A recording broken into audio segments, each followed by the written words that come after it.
welcome to another episode of Rich Talks BS. This is pretty much the draft edition, the draft episode. But first, to start off, get into a little bit of the NFL news that's happened in the last week and over the weekend. Of course, it's been released and it's been voted on. So now we're going to have a 17-game season. The extra game is extra. These guys already, train and condition themselves for 16 games and possibly 19.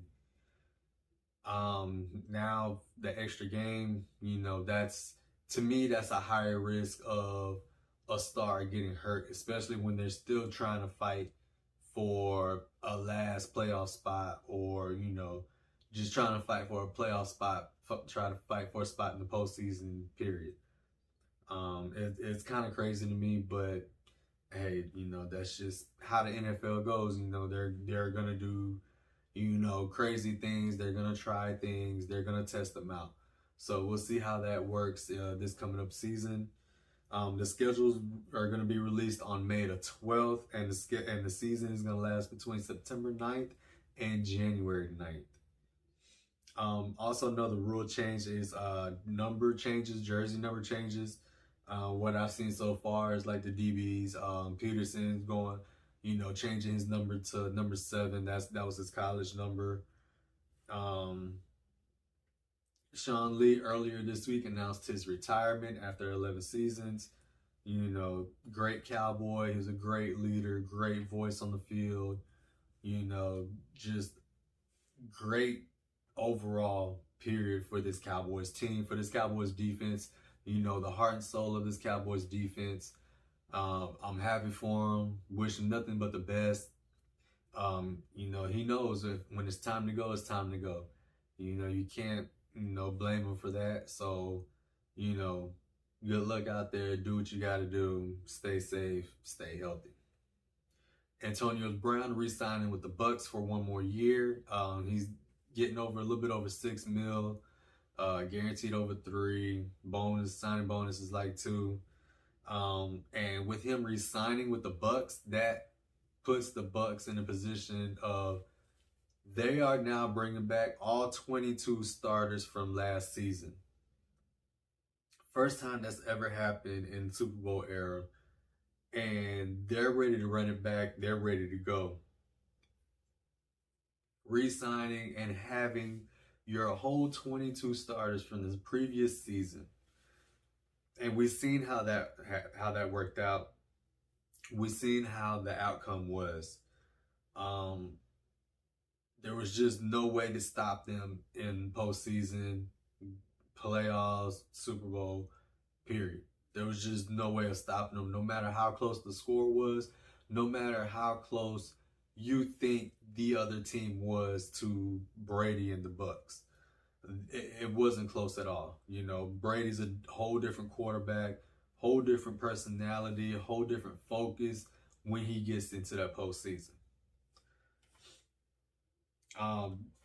Another thing that happened, another news that happened, NFL news that happened was the Panthers traded Teddy Bridgewater to the Broncos for a 6th-round pick. That doesn't put out the thought or put out the chance that they both still could draft a quarterback. Doesn't mean that, that quarterback is not out of the question for either team. The Panthers just picked up Sam Darnold. And now Teddy Bridgewater is the quarterback in Denver. Still, doesn't mean that there's not a chance that they're not going to draft a quarterback this year. It'll be interesting to see how that works out.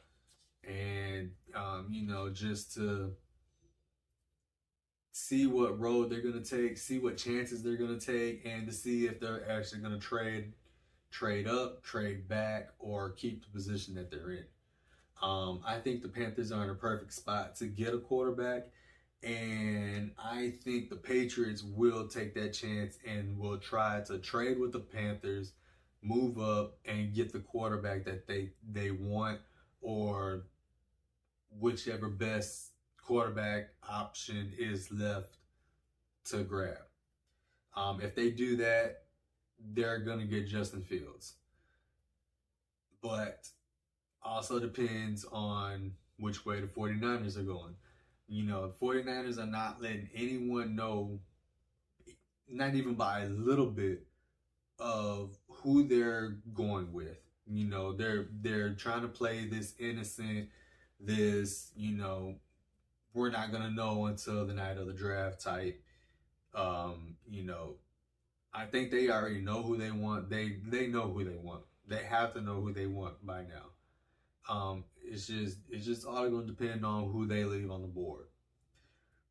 I actually have them taking Mac Jones, but if they take Justin Fields, the Patriots are going to take Mac Jones. You know, for me, with the Patriots and the Niners, it's either or. You know, both of them are not looking at Trey Lance at all.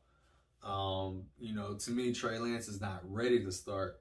I've said it before, you know, coming from the FCS, coming from, you know, less experience and not as big as a competition as he would be in a D1.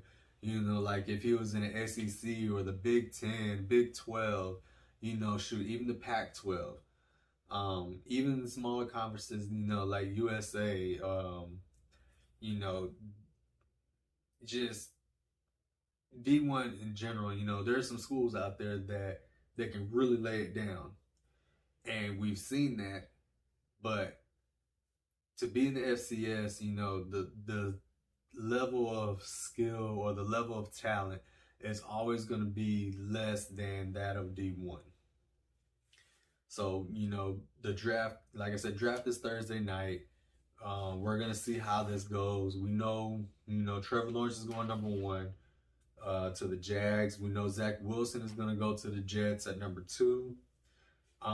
For the rest of my mock draft, I had the 49ers, you know, of course, pick number 3.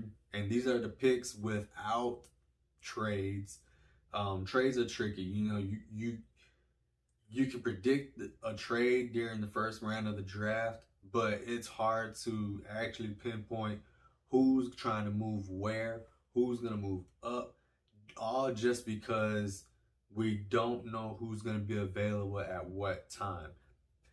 This draft can go different ways. You know, there could be surprise picks, there can be surprise trades, unexpected picks, and, you know, just teams going certain ways just based off of who's left on the board. All right, so back into my mock draft. Like I said, there's no trades. Just going to leave it simple. Number 3, 49ers, Justin Fields. I actually think, you know, I just said that I think that they'll take Mac Jones. But, you know, just kind of going back on my word a little bit, you know, Mac Jones to me is the second best quarterback in this draft class. A lot of people feel like it's Zach Wilson. A lot of people feel like it's Justin Fields. But for Mac Jones to do what he did at Alabama in the SEC, he was pretty much doing what Joe Burrow was doing, but a little bit better. This Alabama team was better than that LSU team. Joe Burrow can run a little bit. Mac Jones can run a little bit. They are very similar quarterbacks. They're great statues.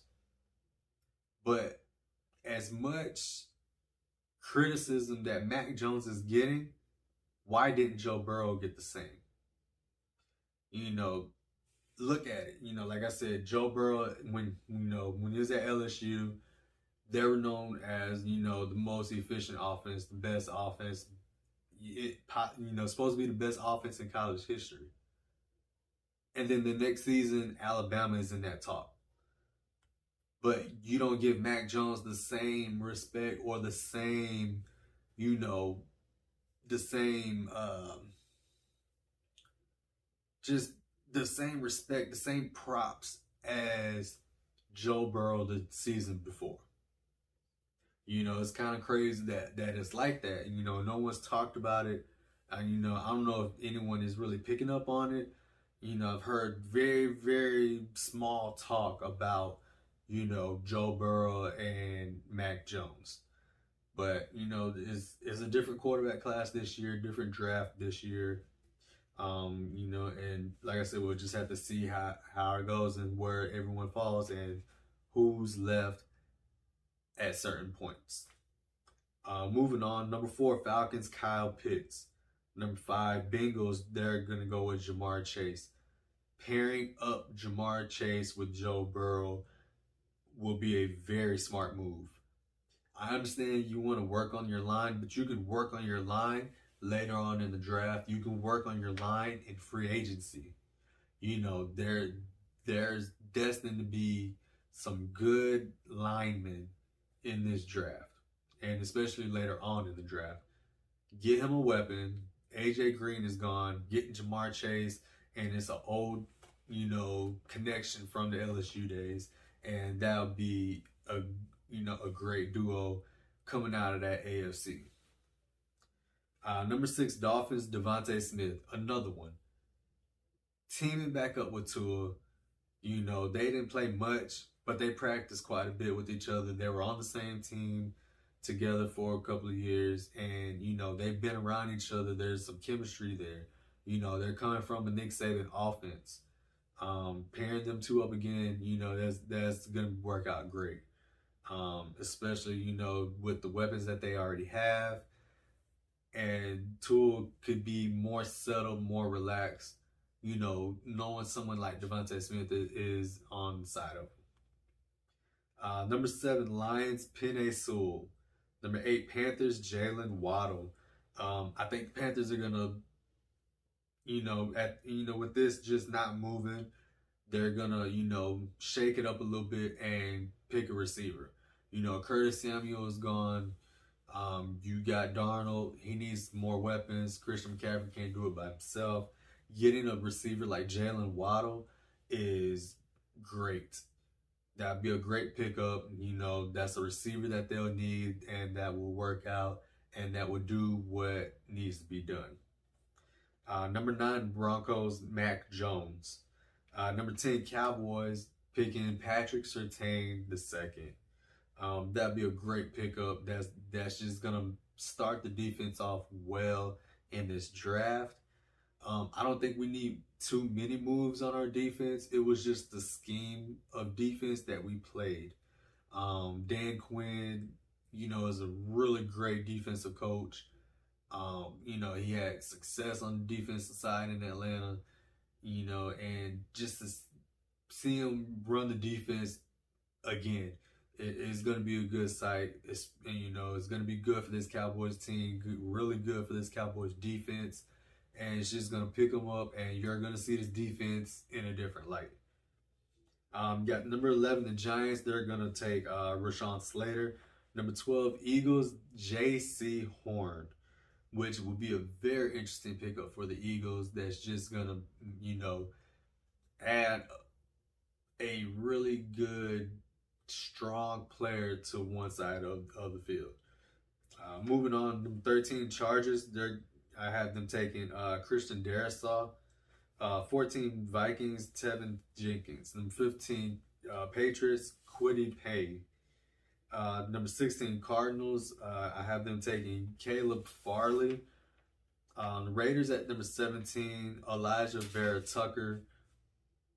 Dolphins again at 18, Jalen Phillips. Washington football team, Jeremiah Owusu-Koramoah.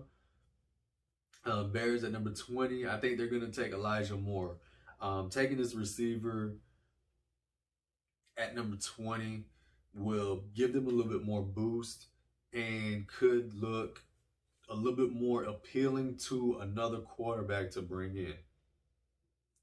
Andy Dalton, I still don't get that. I still don't get that signing. For some reason, something is seen there with Andy Dalton. I don't see it. That was just like one of the worst moves for this Bears team so far. It all season's just starting, so we'll see what other stuff and what other bad decisions they make around this draft. So, we're going to see how that works out for the Bears. The Colts have 21st. They're going to have them taking Gregory Newsome second. Titans at 22, Terrace Marshall Jr. Jets 23, Najee Harris. I believe that's going to be the first running back off the board, and the Jets are going to pick him up. Now that you have Trevor Lawrence and Najee Harris, that's going to be a great addition, great team, great duo, great team. But you see, I don't have them taking ETN. Of course, ETN and Trevor Lawrence have played together for, since the beginning. And they've been around each other. They know each other. That chemistry is there. We've seen it. The handoffs are just perfect. But the Jets will take Najee Harris. Najee Harris is just a better running back. Best option available. There you go. Boost the offense a little bit more. Steelers at 24. I have taken Travis Etienne. That's where he's going to fall, right behind Harris. Steelers are going to need him in the backfield. He's going to be a great, he'll be a great addition to this offense, depending on what kind of Ben you get. Are you really going to get the 39-year-old Ben who's going to play like he's 50? Or you're going to get the 39-year-old Ben who has a little bit of resurgence but has one more run left in the tank? We'll see how that goes. Moving on, Jags at 25. I have them taking Zaven Collins. Browns at 26. I have them taking Aziz Ojulari. Ravens at 27. I have them taking Rashad Bateman. There's the weapon that they're going to give to Lamar Jackson. And it's going to be Rashad Bateman.